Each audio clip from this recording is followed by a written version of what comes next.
देखो कल अपन ने चैप्टर नंबर 4 स्टार्ट किया था, चतुर्थ अध्याय। इसका अध्याय परिचय अपन ने कर लिया था।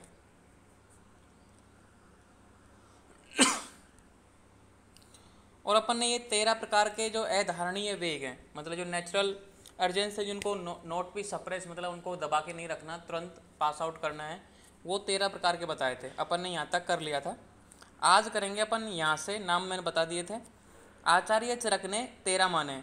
ये अपन बागवट के पढ़ रहे हैं, क्योंकि अष्टांग हृदय पढ़ रहे हैं, तो अष्टांग हृदय किसने लिखी? आचार्य बागवट ने।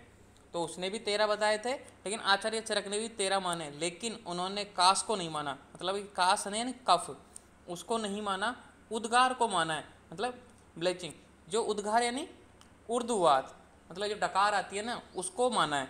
तो इन्होंने अलग कर दिया, जो वात के 2 टाइप्स कर दिए चरक जी ने, और कास को हटा दिया, तो वो भी 13 ही हो गए। तो ये लिख दिया मैंने, मेंशन कर दिया। ये क्वेश्चन आता है बार बार, इसलिए मैंने इसको मेंशन कर दिया। तो स्टार्ट करते हैं आज की क्लास रेगुलरली यहाँ से। अधोवायु, अधोवायु यानी अपान वायु, ठीक है। फेल्टस मतलब एक तरीके से जो गैस को पास आउट करते हैं, वो अपान वायु को रोकने से क्या हानि होगी? अगर आप इसका जो वेग आ रहा है, ठीक है, उसको रोकोगे तो क्या प्रॉब्लम आएगी?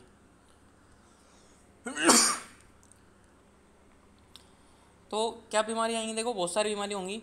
गुल्म, कोष्ठशूल, उदाहवर्त, कल्म, वात, मूत्र और मल का अवरोध, दृष्टि दौर्बल्य, अग्निनाश और हृदय रोग, ये सारे रोग पैदा हो जाएंगे। किसको? अधोवायु यानी अपान वायु। अपान वायु आप समझते हो, एडवर्स इफेक्ट ऑफ सप्रेसिंग फेल्टस, ठीक है। ये रोकने से हानि। गुल्म क्या होता है? गुल्म होता है यानी गैस का एक गुब्बारा सा बनना, पेट में एक गुब्बारा सा बन जाता है, ठीक है। गांठें बन जाती हैं, गैस की छोटी छोटी गांठें बन जाती हैं पेट में, मतलब एब्डोमन में छोटी छोटी गांठें बन जाती हैं गैस की, वो होता है गुल्म।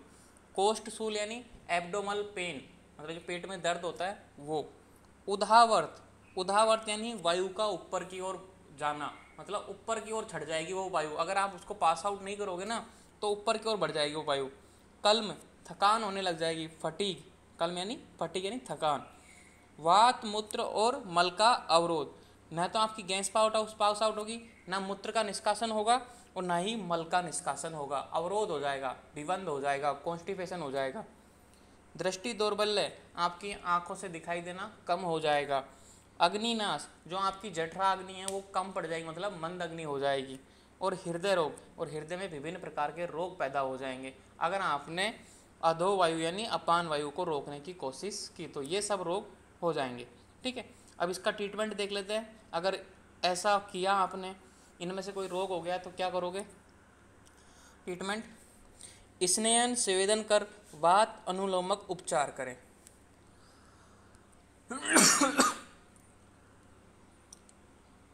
अभी क्या है इसका उपचार, ट्रीटमेंट।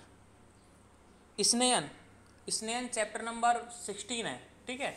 अपन अष्टांग हृदय में पढ़ेंगे, स्नेहन डिटेल में पढ़ेंगे। स्नेहन यानी एक तरीके से स्निग्ध करना बॉडी को। बात का गुण क्या है? तत्तर रुक्षो लघु शीतो खर।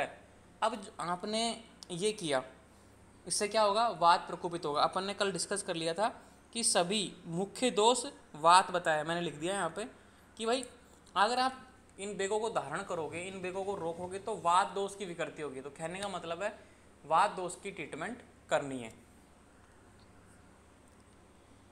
तो स्नेहन करो, क्योंकि वात के विपरीत गुण आएंगे स्नेहन से। स्वेदन, तो वात का गुण क्या है? तत्तर रुक्षो लघु शीत है, मतलब शीत। तो स्वेदन करो, मतलब उसको बॉडी को गर्म करो एक तरीके से। अब स्वेदन कितना प्रकार का होता है, कैसे कैसे होता है, वो चैप्टर नंबर 17 में आ जाएगा।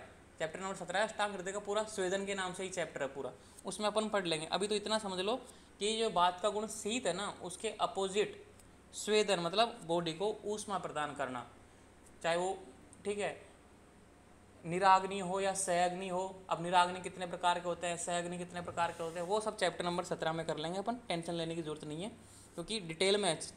तो स्नेहन स्वेदन कर, मतलब पहले इन दोनों को कर लो, स्नेहन कर लो फिर स्वेदन कर लो। वात अनुलोमक उपचार करें। अब वात को अनुलोमन, मतलब जो वात का नाश करे वो उपचार करना है। वात अनुलोमक, जो वात का अनुलोमन करे, मतलब वात का नष्ट करे, जो बढ़ी हुई बात थी उसको कम करे। क्या है? फलवर्ती, वातनाशक आहार, उष्ण जलपान और बस्ती कर्म। कुछ याद करने की जरूरत नहीं है, सब ऑटोमेटिक याद हो जाएगा। फलवर्ती क्या होती है, सपोर्टरी होती है, एक तरीके से अपन दोनों जो जौ होता है ना, ओट्स होता है दोनों तरफ से पतला होता है, उसी तरीके से फलवर्ती होती है जो अपने एनएस मार्ग में लगाई जाती है गैस को पास आउट कराने के लिए, ठीक है, वो होती है फलवर्ती। ये विभिन्न औषधियों की बनी होती है, मतलब एक तरीके से जौ होता है ना, जौ, चलो मैं आपको बता देता हूँ, ये ऐसी होती है, मतलब ऐसे पतली होती है दोनों टाइप से। तो इसको एनएस मार्ग में जो औषधियों की बनी होती है, इसमें औषधियाँ भरी रहती है अंदर। अब इसको एनएस मार्ग में प्रवेश करा देंगे, जो अवरोध था वो दूर हो जाएगा और गैस का पास आउट होने लग जाएगा। तो ये फलवर्ती हो गई, ठीक है। अब वातनाशक आहार में क्या आएगा, मधुर अम्ल लवण, क्योंकि मधुर अम्ल लवण वात का नाश करते हैं। उष्ण जलपान मतलब गुनगुना पानी पीना है। बस्तीकर्म, और जो वात की सबसे श्रेष्ठ शोधन चिकित्सा है बस्तीकर्म, वो आपको करना है। तो हो गई ना ट्रीटमेंट। अब कोई मतलब कुछ याद करने का अलग से बताया गया, मतलब एक तरीके से कि भाई ये तो यार कैसे याद करें, सब सिस्टम था, अपन ने फर्स्ट सेकंड थर्ड चैप्टर में जो बेस था बना लिया पूरा, तो ये आराम से आप याद कर सकते हो। कोई डाउट है बच्चों? Hello, no sir. आगे बढ़ते हैं, ठीक है। आज काफ़ी बच्चे एब्सेंट है, कम से सर, कम 7 बच्चे एब्सेंट है। बस्ती कर्म और फलवर्तक में अंतर क्या है सर? देखो, बस्ती कर्म होता है उसमें अपने औषधि प्रवेश कराई जाती है, मतलब जो लिक्विड औषधि होने वो अपनी बस्ती में, मतलब ब्लेडर में, ठीक है, वेजाइना में, पेनिस में, इनमें औषधि प्रवेश कराई जाती है, मतलब लिक्विड फॉर्म में। यहाँ पे क्या होता है, एक सपोर्टरी लगाई जाती है फलवर्ती में, एक मैंने बताया ना वो आकार बना के उसको प्रवेश कराया जाता है। वो क्या पिघलती है फिर अंदर से ऑटोमेटिक, फिर उसके औषधियों के प्रभाव से वो बाहर आ जाती है, मतलब जो भी गंदगी है वो जो अवरोध था ना उसको दूर करती है। तो ये इनमें अंतर है, बस्तीकर्म और फलवर्ती दोनों अंतर है दोनों में, ठीक है। बस्तीकर्म में तो क्या हो, सर एक बार स्वेदन और बता दीजिए। क्या, स्वेदन। हाँ, स्नेहन और स्वेदन।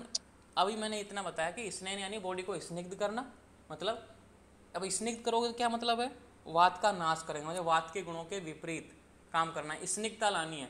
रुक्षता, वात का गुण क्या है, तत्तर रुक्ष, मतलब रुक्षता के विपरीत क्या होगी, अब कोई खरदरी चीज़ है तो उसके विपरीत क्या है, स्निग्धता, तो स्निग्ध करो, ताकि घी खिलाओ, तेल पिलाओ उसको, ठीक है, अच्छा अच्छा दलिया खिलाओ, तो स्निग्ध मतलब स्नेहन।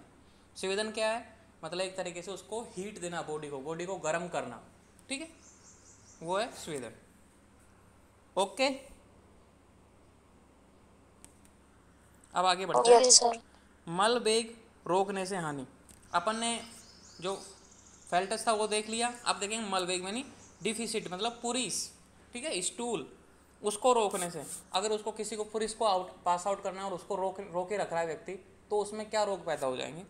पिंडलियों में ऐठन, अब पिंडलियाँ जानते हो ना, काफ रीजन की मसल्स, उनमें दर्द होने लग जाएगा, ऐंठना आ जाएगी। प्रतिसाय मतलब जो नाक बहती रहती है ना, जुखाम, वो प्रतिसाय है। सिरसूल मतलब हेडक, जो हेडक होता है ना, माइग्रेन होता है, वो सिरसूल में आता है।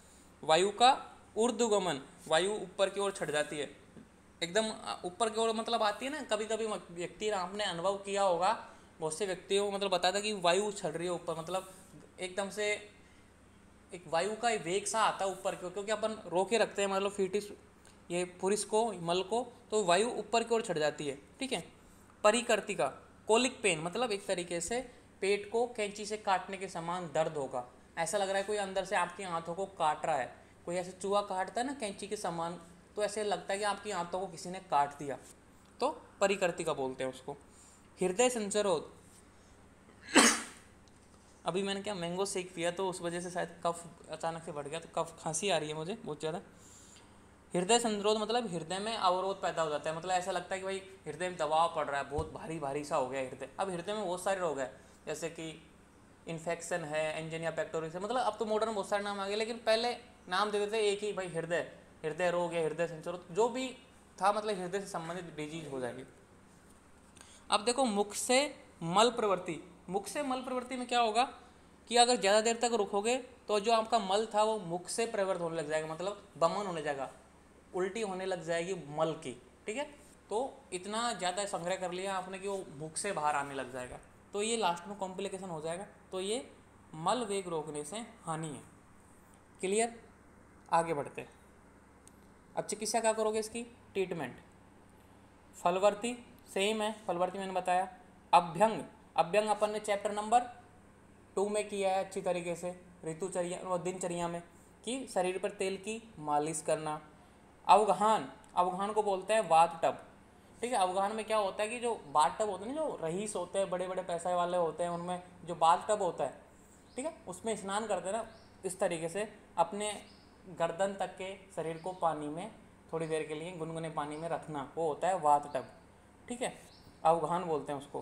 फिर वही स्वेदन, मतलब बॉडी को हीट देना। वही बस्ती, क्योंकि बस्ती करेंगे ही। मलभेदी अन्न, मलभेदी मतलब जो मल का निष्कासन करे, मल को पतला बनाकर मल को पतला बनाकर बाहर निकाले। वो कौन कौन से हैं, जौ का सेवन करो, बथुए का सेवन करो और मेथी। अब जौ आप जानते हो, बथुआ बहुत से व्यक्ति नहीं जानते। गेहूं का जब छोटे छोटे पौधे होते हैं, जब गेहूं उगता है तो गेहूं के साथ साथ उगता है, उसको बोलते हैं खरपतवार। एक तरह से खरपतवार है बथुआ। ये सब्जी में भी अच्छी तरीके से यूज होता है, गाँव में बहुत मात्रा में मिलता है, गाँव वाले बच्चे जानते होंगे। एक छोटा सा मतलब पौधा है, उसमें साग है, मतलब एक तरीके की साग है। और मेथी आप जानते ही हो, दाना मेथी, तो इसको खाओ, आपका मल बाहर निकल जाएगा, ठीक है। ट्रीटमेंट समझ में आ गया। आप ट्रीटमेंट भी सीख रहे हो साथ में। अगर कोई ऐसा पेशेंट आपको मिले, ठीक है, कोई मतलब इमरजेंसी में फंस गया, यूरिन मतलब स्टूल को पास आउट नहीं कर पाया और कॉम्प्लिकेशन हो गया उसके, तो आप बोलो कि जौ खा लो, बथुआ खा लो, मेथी खा लो, थोड़ा सा 1-2 बार आप ऐसा करो कि नॉर्मल हो जाएगा, ठीक है। अब देखो, मूत्र वेग रोकने से हानि, सप्रेशन ऑफ यूरिनेशन। अब देखो धीरे धीरे मैं ये इफेक्ट ओनली वर्ड, जिसका जो मूत्र है ना वही लिखने जाऊँगा। देख जैसे यहाँ पे इंग्लिश मतलब समझने के लिए है, यहाँ पे कोई ऐसा पूरी इंग्लिश नहीं लिख रहा मैं। नहीं, यूरिनेशन मतलब मूत्र, बस इतना समझ लो, मूत्र वेग रोकने से हानि। क्या होगा मूत्र वेग रोकने से, अंग भंग, अंगों की टूटने सी पीड़ा। मतलब जैसे अंग टूट गए हो ना, कि भाई अंगों में जान ही नहीं बची, ऐसे दर्द होगा, मतलब हाथ पैरों में दर्द होगा, मतलब अंग भंग, ऐसा लगता है कि कोई फ्रैक्चर सा हो गया, इतना दर्द होगा। अस्मरी हो जाएगी, मतलब अस्मरी यानी पतरी, यूरिनल कैकुलाई। अब अस्मरी कहाँ पे होगी, यूरिनर, मतलब या तो ब्लैडर में होगी या फिर किडनी में होगी, तो यूरिनर कैकुलाई, ठीक है। वस्ती मेद व वंक्षण में वेदना होगी, यानी पेन होगा। वस्ती क्या होता है, ब्लैडर होता है एक तरीके से। मेद, मेड्र है ये, मेड्र है, मेड्र यानी सीसन, पेनिस, ठीक है, इसको मैं सही कर दूंगा। मेड्री है, मेड्र व वंक्षण में वेदना यानी पेन होता है। जो एब्डोमन के थोड़ा निचला वाला हिस्सा होता है ना, वंक्षण, ठीक है, कमर से थोड़ा, कमर के आसपास, वो होगा वंक्षण, इनमें वेदना होगी, मतलब दर्द होगा। आपने कभी देखा होगा, आपने को कभी इमरजेंसी में फंस गए हो, यूरिन पास आउट नहीं कर रहे हो, तो आपके दर्द होने लग जाता है पेट के छोटे से निचले हिस्से में, जहाँ अपना ब्लैडर होता है, जहाँ अपनी बस्ती होती है, वो सब वहाँ पे दर्द होना स्टार्ट हो जाता है। तो ये सब बताया हुआ पहले ही। तो मूत्र वेग रोकने से ये सब होगा। अब उपचार क्या करोगे, फलवर्ती। अब आपको देखो, फलवर्ती अलग अलग आकार की होती है। अपनी एनस है उसके लिए अलग होती है, वेजाइना के लिए अलग होती है, पेनिस के लिए अलग होती है, तो मतलब विभिन्न आकार की, जैसी आप बनाना चाहते हो ना वैसी। आँखों के लिए भी होती है फलवर्ती, ठीक है। तो मतलब जैसी आप बनाना चाहते हो ना वैसी बन जाती है फलवर्ती। जितनी पतली बनाना चाहते हो उतनी बन जाती है, क्योंकि औषधि की बनती है, तो जैसा आप शेप देना चाहते हो वैसी बन जाएगी। अब देखो, अभ्यंग, अभ्यंग आप जानते हो, ठीक है। अवगाहन मैंने बता दिया, वाटप। स्वेदन, स्वेदन आप जानते हो। प्रशस्त, कहने का मतलब ये है, फलवर्ती, अव्यंग, अवगाहन, स्वेदन, प्रशस्त, मतलब ये सब आप करवा सकते हो, क्योंकि ट्रीटमेंट सेम है, वात की व्याधि है। वह रात्रि के भोजन से के जीर्ण होने पर, नहीं यहाँ पे है अभी, भोजन के पूर्व घृतपान प्रशस्त है। वह रात्रि के भोजन के जीर्ण होने पर उत्तम मात्रा में घृतपान दे। इन दोनों योजनाओं को अवपीड़क घृत कहते हैं। कहने का मतलब है कि आपको भोजन के पूर्व, आप खाना खाने बैठो उससे पहले घी पियो, ठीक है, मतलब घी पीना है, प्रशस्त है, आपको देना है। वह रात्रि के भोजन के जीर्ण होने पर, जैसे कि आयुर्वेद में बताया कि जब सूरज छपता है शाम के 6 या 7 बजे, तभी आपको भोजन कर लेना है।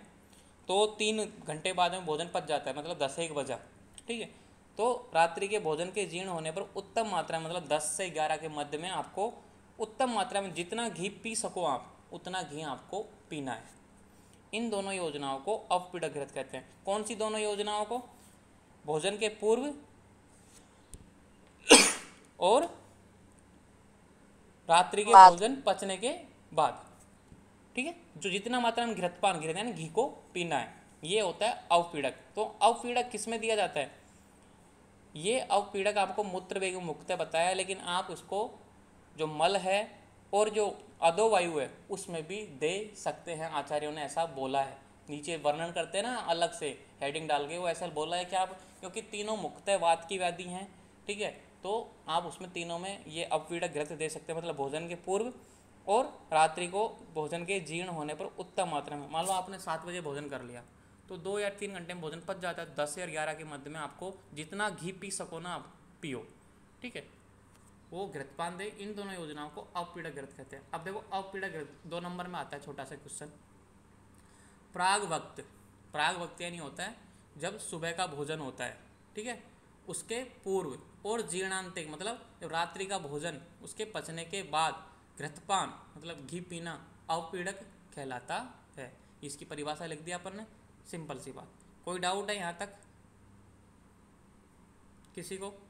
No sir. ओके। सर हाँ मेरा है सर शर्मिष्ठा हाँ बोलो। सर अपपीड़क का कोई फिक्स क्वांटिटी है? कोई फिक्स नहीं नहीं क्वांटिटी नहीं, होता है इसका? क्वांटिटी नहीं। वॉल्यूम देखो कितना यहाँ देना है? पे लिखा है कि भोजन के पूर्व घृतपान प्रस्थित, मतलब भोजन को पूर्व, जब भोजन करने से पहले अपन घी खाते हैं ना कम मात्रा में, लेकिन यहाँ पे देखो रात्रि के भोजन के जीर्ण होने पर उत्तम मात्रा, मतलब जितना आप पी सकते हो ना उतना आपको पीना चाहिए, जितनी आपकी कैपेसिटी है। जैसे कोई व्यक्ति 2 चम्मच में ही, ठीक है भाई 2 चम्मच काफ़ी है मेरे लिए, किसी को मतलब 2 गिलास भी है, तो आपकी कैपेसिटी के हिसाब से।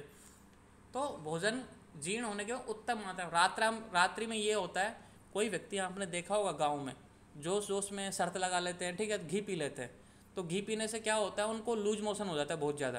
तो लूज मोशन क्यों होता है? क्योंकि पूरी बॉडी को वो स्निग्ध कर देता है।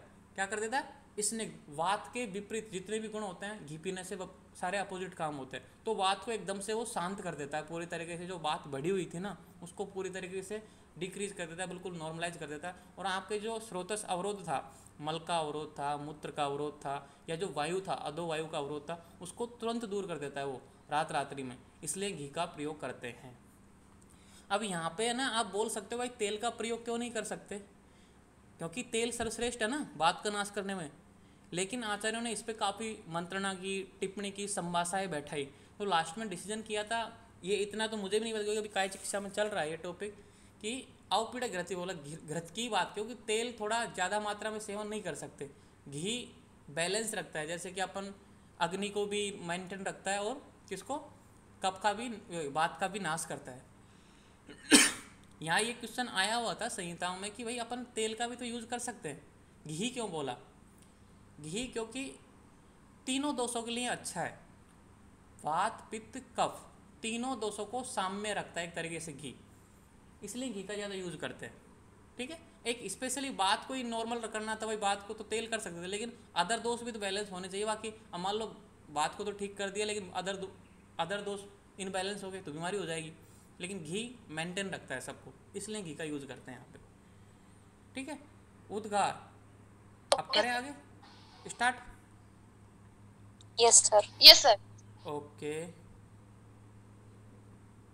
अब देखो उद्गार यानी जो आचार्य है, किसने माना इसको अलग? चरक ने, आचार्य चरक ने इसको अलग माना है, ठीक है, उद्गार को। आचार्य वाग्भट ने इसको बस अधोवायु और ऊर्ध्ववायु थे ना, उसी में एक जगह मान लिया था, लेकिन ट्रीटमेंट तो अलग अलग दिया आचार्य वाग्भट ने।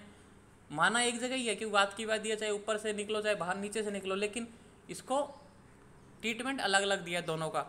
तो लेकिन आचार्य चरक ने इसको अलग से माना है, तो इसका अलग से अपने ट्रीटमेंट पढ़ेंगे। उद्गार यानी डकार के वेग रोकने से हानि, बेल्चिंग, ठीक है। अरुचि क्या होगा? अगर मान लो कि आप डकार आ रही है आपको, ठीक है, उसको रोके रख रहे हो, आती है ना कि कोई व्यक्ति कुछ खा के आता है तो उससे पता लग जाता है उसकी स्मेल से कि क्या खा के आया, डकार लेता है, अरुचि।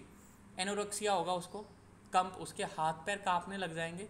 हृदय व उर में जकड़ाहट, हृदय यानी चेस्ट, उर यानी चेस्ट होता है जो अपना हार्ट है, और उर यानी चेस्ट में जकड़ाहट हो जाएगी, ऐसा लगेगा कि जकड़न सी हो गई, किसी ने जकड़ लिया।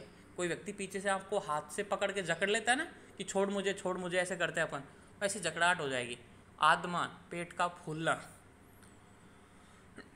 पेट क्यों फूलेगा? क्योंकि गैस को आप जो डकार बन रही थी उसको निकलने नहीं दे रहे हो, तो पेट में ही वो फूलेगी एक तरीके से। हिक्का व कास होता है, हिचकी भी पैदा हो जाएगी और खांसी भी पैदा हो जाएगी उद्गार को रोकने से ये। अब यहाँ पे देखो चिकित्सा क्या लिखी है, हिक्का के समान चिकित्सा करें, ठीक है। ये एक मेंशन श्लोक है, इसमें लिखा हुआ है कि हिक्का के समान चिकित्सा करें, चिकित्सा नहीं बताई, लिख दिया कि हिक्का के समान। तो कभी कोई क्वेश्चन आए ना तो आपको ये जरूर याद रखना कि किस में हिक्का के समान चिकित्सा है, उद्गार। अब क्या करेंगे हिक्का के समान चिकित्सा में, इसमें अपन विभिन्न सारी औषधियाँ यूज लेते हैं। जैसे कि हिचकी आ रही है तो अपन बोलते हैं ना कि अचानक इसको शौक दो, एक शौक चिकित्सा होती है। किसी व्यक्ति को अगर मान लो कोई डोगी पसंद नहीं है, इस हिचकी में ही तो करते हैं, डोगी पसंद नहीं है उसके सामने डोगी ला के रख दो, उसको डराओ, भय दिखाओ किसी भी तरीके से, या फिर कोई औषधियों का चूर्ण करो, जो मतलब विभिन्न प्रकार की औषधियाँ आती हैं वो दो। तो वो हिक्का के समान चिकित्सा करनी है, किसमें? डकार में। क्लियर है? डाउट? सर ये हिक्का है वो समझ में नहीं आया। हिक्का यानी हिचकी, हिचकी आती है ना, अपन बोलते हैं ना कोई कौन याद कर रहा है, कि कौन याद कर रहा है आज मुझे हिचकी आ रही है, अपन ऐसे बोलते हैं। सर जो हिचकी है उसको हिक्का बोलते हैं। हाँ, हिचकी को हिक्का बोलते हैं, ठीक है। ओके, छींक के, अब इसकी चिकित्सा क्या है यहाँ पे लिख दिया भाई, हिक्का के समान चिकित्सा करें। अब आपको ये तो पता ही नहीं भाई इसकी चिकित्सा क्या है, कैसे ठीक करोगे, तो मैं बता देता हूँ। हिक्का की चिकित्सा होती है मतलब किसी को भय दिखाओ, डराओ उस व्यक्ति को, कि अचानक से उसको कुछ पसंद नहीं है, मान लो कॉकरोच पसंद नहीं है तो उसके ऊपर कॉकरोच छोड़ दो, अचानक से हिचकी गायब हो जाएगी, क्योंकि सारा ध्यान उसका उस कॉकरोच पे चल जाएगा। डोगी को लेके आ जाओ सामने, डोगी से डर जाएगा व्यक्ति, ठीक है। या फिर आप विभिन्न प्रकार के जो औषधियाँ आते हैं, चूर्ण आते हैं, वो उसका सेवन कराओ, जो आप फाइनल ईयर में स्टडी करोगे। लेकिन ये मेंशन रखना कि हिक्का के समान चिकित्सा किस में है? उद्गार यानी कि डकार में, ठीक है। अब है छींक के वेग को रोकने से हानि, स्नीजिंग। अब किसी व्यक्ति को मान लो छींक आ रही है, इंपॉर्टेंट है, सबसे यही क्वेश्चन आता है कि छींक के वेग को रोकने से हानि, सिर में दर्द। अब देखो छींक आती है तो अगर उसको रोकोगे तो सिर में दर्द होगा, हेडेक होगा, माइग्रेन होगा। इंद्रियों में दुर्बलता, मतलब आपकी आंखें कमज़ोर हो जाएंगी, कानों से सुनाई कम देगा, आपकी जो गंध है, मतलब एक तरीके से गंध नाक है, वो काम करना कम कर देगी, तो इंद्रियों में दुर्बलता आ जाएगी, मतलब ज्ञानेंद्रियों में दुर्बलता। मन्या स्तंभ, मन्या स्तंभ इंपॉर्टेंट है। नेक रिगडेस, मतलब गर्दन में जकड़ाहट पैदा हो जाएगी, ठीक है। नेक रिगडिटी, मतलब गर्दन में जकड़ाहट, जकड़ जाती है ना गर्दन, वैसे कि वो चढ़क चल जाती है, व्यक्ति का तीका देखता रहता है, तो एक तरीके से जकड़ाहट पैदा हो जाएगी, मन्या स्तंभ। अर्दित रोग, फेशियल पैल्सी, मतलब आपको चेहरे का लकवा हो जाएगा। फेशियल पाल्सी मतलब एक तरीके से चेहरे का लकवा, ठीक है। आपकी एक तरह की मसल्स, आधी तरह की, मतलब आधा चेहरे की मसल्स काम करना बंद कर देंगी, तो मतलब एक बोलता है ना लकवा हो गया, इसको पैरालिसिस हो गया, चेहरे का लकवा हो सकता है अगर आप छींक को रोकने की कोशिश करोगे तो आप हमेशा जब भी छींक आए, चाहे कहीं भी हो, छींक लेना चाहिए। किसका यूज़ करके? या तो कपड़े का यूज़ करो या फिर अपनी कोहनी का यूज़ करना चाहिए छींकते समय, ठीक है। उपचार क्या है इसका? उपचार है तीक्ष्ण धूम, तीक्ष्ण अंजन, तीक्ष्ण नस्य, स्नेहन, सेवेदन और सूर्य को देखना। तीक्ष्ण धूम देंगे तो छींक आएगी, तीक्ष्ण अंजन देंगे तो भी छींक आएगी, तीक्ष्ण नस देंगे तो भी छींक आएगी। मतलब एक तरीके से छींक को वापस लेके आना, मतलब जो रोकी गई थी ना आपने, तो उसको बार बार निकालनी है बाहर। स्नेहन करो, सेवेदन करो, क्योंकि स्नेहन सेवेदन क्यों है? क्योंकि वात बढ़ता है।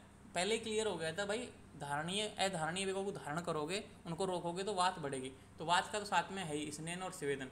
और सूर्य को देखना, और सूर्य की तरफ देखने से भी छींक आती है, इसलिए उस छींक को वापस लेके आनी है। मतलब जो रोकी थी ना अपन ने, उसको मतलब ऐसे नहीं कि अंदर दबा के रखो, वो नुकसान पहुंचाती है बहुत ज़्यादा।